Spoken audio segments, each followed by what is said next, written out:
আগের দিন আমরা এই বইটা নিয়ে আলোচনা করেছিলাম ফার্স্ট চ্যাপ্টারটা মিরাকলস অফ ইউর মাইন্ডের প্রথম চ্যাপ্টার হাউ মাইন্ড ওয়ার্কস। তো আজকে আমরা সেকেন্ড চ্যাপ্টারটা the subconscious mind and health এটা নিয়ে একটু শেয়ারিং করব। এই বইটার মধ্যে সেকেন্ড চ্যাপ্টারে the subconscious and health doctor Joseph Murphy যে জিনিসটা বলেছেন যে আমাদের মন মানে আমাদের সাবকনসিয়াস মাইন্ড এবং আমাদের শরীরের যে সম্পর্ক বা কানেকশনটা কিরকম সেটা নিয়ে উনি এখানে ব্যাখ্যা করেছেন। তো ফার্স্ট পয়েন্ট যেটা এখানে লেখক বলছেন যে সাবকনসিয়াস মাইন্ড আমাদের শরীরের যে কোনো রকমের রোগ কিন্তু সারিয়ে তুলতে পারে। তো এই যে সারিয়ে তুলতে পারে বা এরকম নানান রকম জিনিস কিভাবে করবে তার কিন্তু একটাই ইউনিভার্সাল ট্রুথ আছে বা একটাই সত্য, সেটা হচ্ছে যে আমাদের সাবকনসিয়াস মাইন্ডের কিন্তু সেই হিলিং পাওয়ারটা আছে। এবং এই প্রসেসটা কি? এই প্রসেসটা হচ্ছে আমাদের ফেথ, মানে পাওয়ারটা তো আমার মধ্যে রয়ে গেছে, ইনবিল্ট পাওয়ারটা, কিন্তু সেই পাওয়ারটাকে আমরা তখনই কাজে লাগাতে পারবো যখন সেটা আমরা বিশ্বাসের সাথে আমরা নিয়ে আসবো আর কি, বিশ্বাস নিয়ে আসবো আর কি। তো এই চ্যাপ্টারে পড়ার আগে আমরা একটুখানি আগের চ্যাপ্টারে একটা জিনিস মনে করে নিই, সেটা হচ্ছে যে আগের চ্যাপ্টারে আমরা যখন দেখলাম যে সাবকনসিয়াস মাইন্ড হচ্ছে আমাদের সাজেশন মাইন্ড, অর্থাৎ আমরা যা সাজেশন দিই, যা যেরম ভাবে বলি আমাদের কনসিয়াস মাইন্ড থেকে, সেটাই কিন্তু আমাদের সাবকনসিয়াস মাইন্ড করতে থাকে। সেটার জন্য আর কি এখানে যেটা লেখক বলছেন যে সাবকনসিয়াস মাইন্ডের কাছে পুরোপুরি কন্ট্রোল থাকে আমাদের বডি সেন্সেশন থেকে শুরু করে আমাদের নানান রকম ফাংশন কন্ডিশন, সে সব কিছু কিন্তু তার আন্ডার কন্ট্রোলে রাখতে পারে।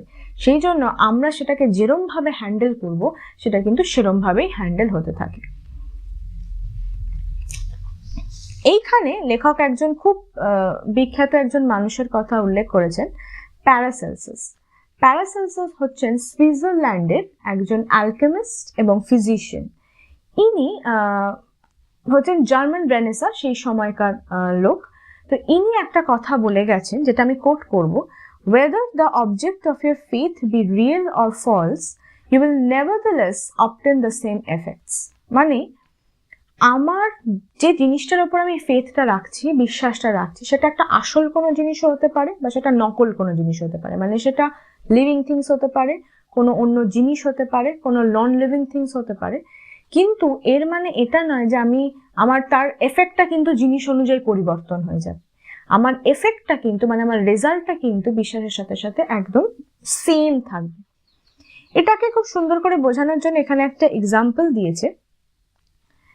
আমার শরীরে কোনো রকম একটা অসুস্থতা আছে, কোনো রকম কিছু প্রবলেমস আছে, আমি বিশ্বাস করি যে এই পার্টিকুলার বা এই নির্দিষ্ট জলটাতে যদি আমি স্নান করি বা এই জলটা যদি আমি খাই তাহলে আমি সুস্থ হয়ে যাব।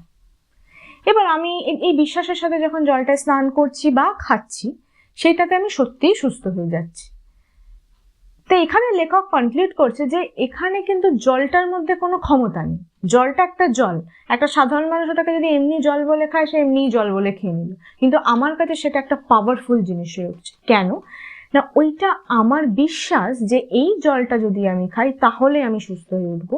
তার মানে কি, আমি এটাকে আমার মনকে অর্থাৎ আমার সাবকনসিয়াস মাইন্ডকে বিশ্বাস করিয়ে দিলাম যে এই জলটাই আমাকে সুস্থ করে তুলবে, এবং আমার সাবকনসিয়াস মাইন্ড কিন্তু সেইভাবেই সেই সাজেশনেই কিন্তু কাজ করছে। এখানে একটা জিনিস যেটা উনি হাইলাইট করছেন সেটা হচ্ছে আরেকটা জিনিস, যে কোনো ব্যক্তিকে যদি আমরা হিপনোটিক স্টেটে রেখে দিই, হিপনোটাইজ মানে কোনো ড্রাউজি বা কোনো আধঘুম অবস্থায় যদি আমি কাউকে রেখে দিই এবং তার নাকের সামনে একটা কাপ জল নিয়ে আসি, সেই জলটার ঠান্ডা জল বা নর্মাল কোনো জল নিয়ে আসি, এবং তাকে আমি যদি সেটা বারবার করে বলি যে এই কাপটার মধ্যে গোলমরিচের গুঁড়ো আছে, এবং তাকে সেটা শোকাই আর বারবার করে এটা বলি, দেখা যাবে কিছুক্ষণ বাদে সেই সিমটমগুলো দেখা দিচ্ছে যেগুলো আমাদের নাকের সামনে যদি কেউ একটা ঝাঁঝালো জিনিস রাখে যে সিমটমগুলো দেখা যায়, সেটা আমরা হাঁচতে পারি বা অন্য যে সিমটম তার মধ্যে থেকে দেখা যাচ্ছে। এটা কেন হলো না, আমরা যখন তার সামনে বারবার করে সেই কথাটা বলছি, সে যতই ঘুমন্ত অবস্থায় থাকুক তার সাবকনসিয়াস মাইন্ড কিন্তু অলওয়েজ অ্যাওয়েক। তো তার সাবকনসিয়াস মাইন্ড বিশ্বাস করতে লাগলো আস্তে আস্তে ওটার মধ্যে গোলমরিচই আছে, এবং সেই সিমটমগুলো আমাদের মধ্যে রাইজ করতে আরম্ভ করলো, যেগুলো একটা গোলমরিচের গন্ধ শুকে আমাদের হতে পারে। তো যে জিনিসটা এখানে লেখক আর কি বলছে, এটা আমি আবার কোট করব, this indicates that the cause of the disease is in the mind, the healing of the disease can also take place mentally. মানে আমাদের রোগ বা যে ডিজিজটা আমাদের শরীরে তৈরি হচ্ছে সেটা আমাদের মনে তৈরি হয় সবার আগে, মানে তার কজটা, তার কারণটা আমাদের মনে তৈরি হয়। তার মানে যদি আমরা সেই রোগটা থেকে সুস্থ হতে চাই তাহলে কিন্তু সবার আগে আমাদের মানসিকভাবেই কিন্তু সেটাকে কিওর করা শুরু করতে হবে, অর্থাৎ আমরা সাবকনশিয়াস মাইন্ডের দ্বারাই কিন্তু সেটা সবার আগে কিওর হতে পারি।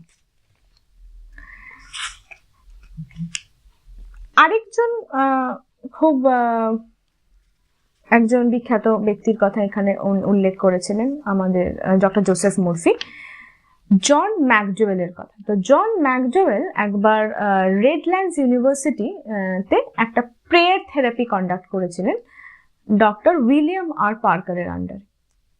তো এই প্রেয়ার থেরাপিটা তো উনি এক্স্যাক্টলি কি করেছিলেন না, যেরকম আমরা যেরকম প্রার্থনা করে থাকি রোজ আমরা ভগবানের সামনে বা যাকে আমরা বিশ্বাস করি তার সামনে দাঁড়িয়ে আমরা কিছু আমাদের মনের কথা বলি বা যে জিনিসটা চাই আমরা সেটা বলি, দিনে অনেকবার বলি, কেউ একবার, কেউ দুবার, কেউ চারবার আমরা বলতে থাকি এবং আমরা সেটা বিশ্বাস করি যেটা সেটা আমাদের ভগবান বা যাকে আমরা বিশ্বাস করে সেই প্রেয়ারটা করছি সে আমাদের জীবনে সেটা পূর্ণ করবে। তো ঠিক এই বিলিভ নিয়েই একটা থেরাপি উনি করেছিলেন, সেটার নাম হয়েছিল প্রেয়ার থেরাপি। তো সেটা ওই রেডল্যান্ডস ইউনিভার্সিটির যে ক্লিনিক ছিল সেখান থেকে কিছু পেশেন্ট উনি নিয়েছিলেন, 20 জন মতো। কেউ আর্থারাইটিক, কেউ টিউবারকিউলার, কেউ আলসার, কেউ স্পিচ এম্পেডিমেন্ট, এরকম নানান রকম তাদের ডিজিজ আছে, এরকম কিছু পেশেন্টস নিয়েছিলেন এবং এই প্রেয়ার থেরাপি তাদের ওপর শুরু করেছিলেন, তাদেরকে এটা বিশ্বাস করতে যে তারা সুস্থ হচ্ছে। এবং অনেকটা সপ্তাহ যাওয়ার পরে দেখা যায় যে আদার্স যে রেগুলার যে পেশেন্টরা ছিল সেই ইউনিভার্সিটি ক্লিনিকে এবং এই পেশেন্টদের মধ্যে যে রেগুলার পেশেন্টদের থেকে এই যে পেশেন্ট যারা প্রেয়ার থেরাপির আন্ডারে যারা ছিল তারা অনেক তাড়াতাড়ি রিকভার করছে দেন দেম। তো এইটাতে যেটা প্রুফ করে, মানে এইটার পরিপ্রেক্ষিতে ডক্টর উইলিয়াম আর পার্কার, মানে যার সাথে জন ম্যাকডওয়েল এই থেরাপিটা কন্ডাক্ট করেছিল, তো এই ডক্টর পার্কার বলছেন যে prayer therapy is a psychosomatic attempt to attack the cause of this disorders in the subconscious. অর্থাৎ এই প্রেয়ার থেরাপিটা যেটা করে আমাদের মনের মধ্যে যখন কোনো রোগের সূত্রপাত হয়, মানে যখনই কারণটা শুরু হতে লাগলো সেই কারণটা সাবকনশিয়াস মাইন্ডে গিয়েই মেরে দেয় এই প্রেয়ার থেরাপি। মানে আমাদের চিন্তা ভাবনাটাই আমাদের শরীরের মধ্যে আর আসতেই দেবে না যে আমি এই খারাপটা আমার সাথে হতে পারে বা আমার এই রোগটা হয়েছে বলে আমি এইরকম হয়ে যেতে পারি। তো ওই যে চিন্তাটা, সেই চিন্তাটাকেই আমাদের মেরে দিল। তার মানে আমাদের এরপরে যা ট্রিটমেন্ট হবে আমরা খুব তাড়াতাড়ি সেটা নিয়ে সুস্থ হয়ে উঠব। এই সব কিছু বলার এখানে ডক্টর পার্কার আরেকটা খুব ইম্পর্টেন্ট পয়েন্ট এখানে হাইলাইট করেছেন যে আমাদের এই সব কিছু তো আমরা মানছি, শুনছি, করছি, কিন্তু অনেক সময় দেখা যায় যে আমরা এগুলো মেনে করেও হয়তো অনেক সময় আমরা রেজাল্ট পাই না। সেটা কেন আমরা ফেলিয়ার হয়ে যাই? তো তার জন্য 4টে আমাদের বেসিক পার্সোনালিটি কাজ করে। ওই 4টে বেসিক পার্সোনালিটি যখন আমার সাবকনশিয়াস মাইন্ডের মধ্যে ঢুকে যাচ্ছে তখন আমি যতই চেষ্টা করি না কেন ভালো হওয়ার, সেটা কখনো ভালো হয় না। সেই 4টে ইম্পর্টেন্ট বেসিক আমাদের ডিফিকাল্টিস বা পার্সোনালিটিস কি কি? নাম্বার 1 হচ্ছে ফিয়ার, নাম্বার 2 হচ্ছে হেট, নাম্বার 3 হচ্ছে গিল্ট, নাম্বার 4 হচ্ছে ইনফেরিয়রিটি। ফিয়ার বলতে এখানে ভয়ের কথা বলছে। আমি বিশ্বাস করছি আমি অনেক কিছু করবো, এটা চাই, আমি সুস্থ হয়ে যাব বা আমার যা প্রবলেম হয়েছে সেটা আমার সলভ হয়ে যাবে, কিন্তু মনের ভেতরে কিছু একটা ভয় কাজ করে যাচ্ছে। তো কোনোভাবেই আমি যেটা চাইছি সেটা সাবকনশিয়াস মাইন্ড আমাকে দিতে পারবে না, কারণ কি আমি সাবকনশিয়াস মাইন্ডকে একটা কনফিউজ স্টেটে রেখে দিয়েছি। সেকেন্ডলি, যখন আমি কোনো জিনিস নিয়ে প্রচন্ড রাগ বা আমি ঘেন্না করছি কোনো জিনিসকে, আমার এই হেট্রেড যদি আমার মনের ভেতরে রয়ে যায় তাহলেও কিন্তু সেটা পসিবল না। গিল্ট অর্থাৎ আমার মনের মধ্যে কোনো একটা ভুল হয়তো আমার দ্বারা হয়ে গেছে, সেটাকে নিয়ে কন্টিনিউয়াসলি যদি নিজেকে দোষারোপ করতে থাকি তাহলেও কিন্তু সেই রেজাল্টটা পাওয়া, ভালো রেজাল্টটা পাওয়া সম্ভব নয়। আর ইনফেরিয়রিটি মানে কি? ইনফেরিয়রিটি মানে হচ্ছে নিজেকে খুব ছোট বোধ করানো। মানে আমি সবসময় নিজেকে খুব সবকিছুর মাধ্যমে খুব ছোট বোধ করাই, মানে যাই হচ্ছে আমি যেন সব থেকে একেবারে খারাপটা বা আমার সাথেই হচ্ছে, মানে এই যে ইনফেরিয়র বোধটা যদি আমি নিজেকে বারবার করাতে থাকি তাহলেও কিন্তু সাবকনশিয়াস মাইন্ড আমি যেটা চাইছি সেটা দিতে পারবে না। আমাদেরকে সবসময় এই 4টে পার্সোনালিটিকে সরিয়ে তবে আমাকে সাবকনশিয়াস মাইন্ডকে কাজ করাতে হবে।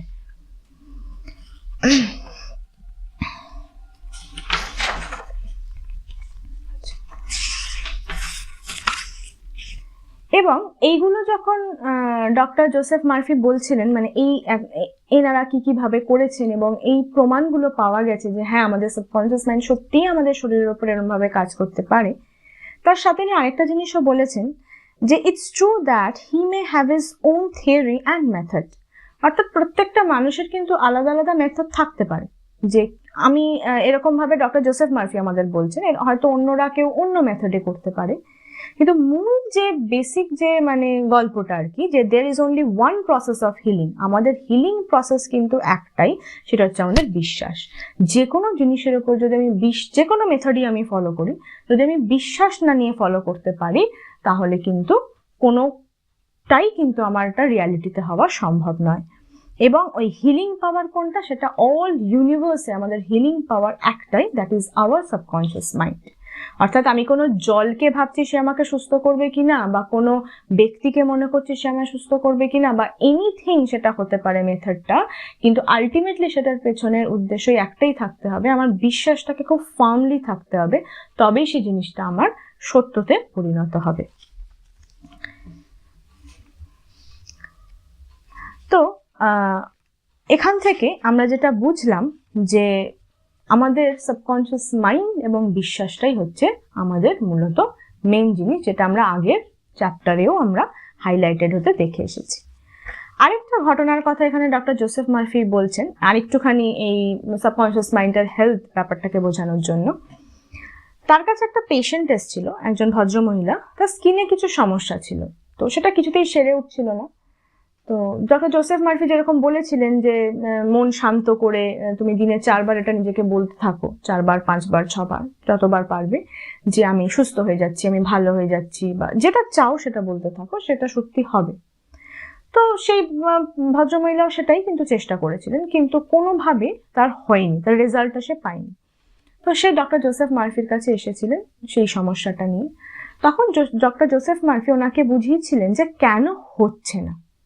তো কেন হচ্ছিল না, সে যখন বলছিল যে মাই স্কিন ইজ পারফেক্ট, আমি একদম ঠিক, আমার স্কিন একদম সুন্দর, তার মনের ভেতরে আরেকটা অংশ বা আরেকটা ভয়েস যেন বলছিল no, your skin is not perfect. এই দুটো জিনিস তার মনের মধ্যে চলছিল। একবার তার মনে হচ্ছিল যে তার স্কিন পারফেক্ট, তো সেটা বলছিল, কিন্তু ভেতর থেকে যেন কেউ একটা বলছিল, মানে উনিই সেটা ভাবনা চিন্তা করছিলেন যে তার স্কিনটা হয়তো ঠিক নয়, যখন সে তার স্কিনটাকে দেখছিলেন। তো এই কনফ্লিক্টটা যখন তার মনের মধ্যে অ্যারাইজ হতে আরম্ভ করে দিয়েছিল, তার সাবকনশিয়াস মাইন্ড ন্যাচারালি সেটাতে কনফিউজড হয়ে গেছিল, আর তাকে সে যে রেজাল্টটা চাইছিল সেটা দিতে পারেনি। তো এরকম যদি কখনো কোনো ঘটনা অ্যারাইজ করে, যেটা আমাদের অনেকেরই অ্যারাইজ করে থাকে ম্যাক্সিমাম টাইমে, তখন কি করব সেটাও কিন্তু ডক্টর জোসেফ মার্ফি এই বইটার মধ্যে উল্লেখ করেছেন। তখন বলছে যে ওরকম কনফ্লিক্টিং কোনো কথাই আমরা বলবো না যেটা থেকে কনফ্লিক্ট অ্যারাইজ করতে পারে। কি বলবো? It is changing now for the better. মানে এখন যে জিনিসটা আমার সাথে ঘটছে সেটা কোনো ভালোর জন্য ঘটছে, অর্থাৎ যা হচ্ছে সেটা ভালোর জন্য হচ্ছে। এই জিনিসটা যখন আমি নিজেকে বলতে থাকবো, আমার সাবকনশিয়াস মাইন্ড কোনো কনফ্লিক্টে যাবে না, শান্ত হয়ে সে যে জিনিসটা আমি চাইছি সেই জিনিসটাই কিন্তু সে আমাকে দেবে। এবং দেখা যায় ভদ্রমহিলা যখন অনেকদিন এই কাজটা এই টেকনিকটা অ্যাপ্লাই করতে থাকলো, তার কিন্তু সব স্কিনের সমস্যা ক্লিয়ার হয়ে গেল এবং সেটার কোনোদিনও ফিরে আসেনি। এইখানে এই ঘটনাটার কনক্লুশনে ডক্টর জোসেফ মার্ফি বলছে, trust the subconscious mind to heal you. যে সাবকনশিয়াস মাইন্ডকে বিশ্বাস করো যে আমার শরীর যেন সুস্থ হয়ে যাচ্ছে, কারণ কি তার কাছে হিলিং পাওয়ারটা আছে এবং আমাদের সাবকনশিয়াস মাইন্ডকে পুরোপুরিভাবে ভরসা করতে বলছে। It made your body and it knows all of its processes and functions. It knows much more than your conscious mind about healing and restoring you to perfect balance. অর্থাৎ আমাদের শরীরকে সাবকনশিয়াস মাইন্ড, আমাদের শরীর মন, আমাদের শরীরের প্রত্যেকটা process, প্রত্যেকটা ফাংশনকে যেভাবে জানে, সেভাবে আমার কনসিয়াস মাইন্ড কোনো দিনও জানতে পারবে না। তো আমার সাবকনসিয়াস মাইন্ডের মধ্যে আমাদের পুরোপুরি ভরসা রাখতে হবে যে আমার শরীরকে একমাত্র সাবকনসিয়াস মাইন্ডই সুস্থ করে তুলতে পারে, কনসিয়াস মাইন্ড সেটা কোনোদিনও ফুলফিল করতে পারবে না। কিন্তু আমাদের ফেলিয়ার কখন হয়ে যায় না, ল্যাক অফ কনফিডেন্স এবং টু মাচ এফোর্ট। অর্থাৎ আমরা যখন করছি কাজটা কিন্তু আমাদের সেখানে ভরসার অভাব বা কনফিডেন্সের অভাব, সেখানে গিয়ে কাজটা সফল হবে না। এবং আমরা যদি সেখানে অতিরিক্ত জোর করে কোনো সেই কাজটা করতে চাই, মানে আমি করছি কিন্তু সেটা পর্যন্ত জোর করে, মানে আমার হচ্ছে না তো আমি জোর করে কাজটাকে করছি, সেখানে কোনো ট্রাস্ট নেই, ফেথ নেই, তাহলেও কিন্তু সেটা হওয়াটা সম্ভব নয়। সেই জন্য আমাদের ডক্টর জোসেফ মার্ফি বলেছেন যে আমাদের সাবকনসিয়াস মাইন্ড হচ্ছে আমাদের ডিপ সেলফ, অর্থাৎ আমার ভেতরকার, মানে আমি ভেতর থেকে যেটা আমি, সেটাই আমার সাবকনসিয়াস মাইন্ড কিন্তু জানে এবং বিশ্বাস করে। তা এই গোটা চ্যাপ্টারটাকে যা যা প্রসিডিওর ডক্টর জোসেফ মার্ফি বলেছেন সেটার একটা জিস্ট উনি ব্যাখ্যা করেছেন বইতে। সবার ফার্স্টে যেটা আমাদেরকে করতে হবে, take a look at the problem, আমাদের সমস্যাটাকে বুঝতে হবে যে সমস্যাটা কি।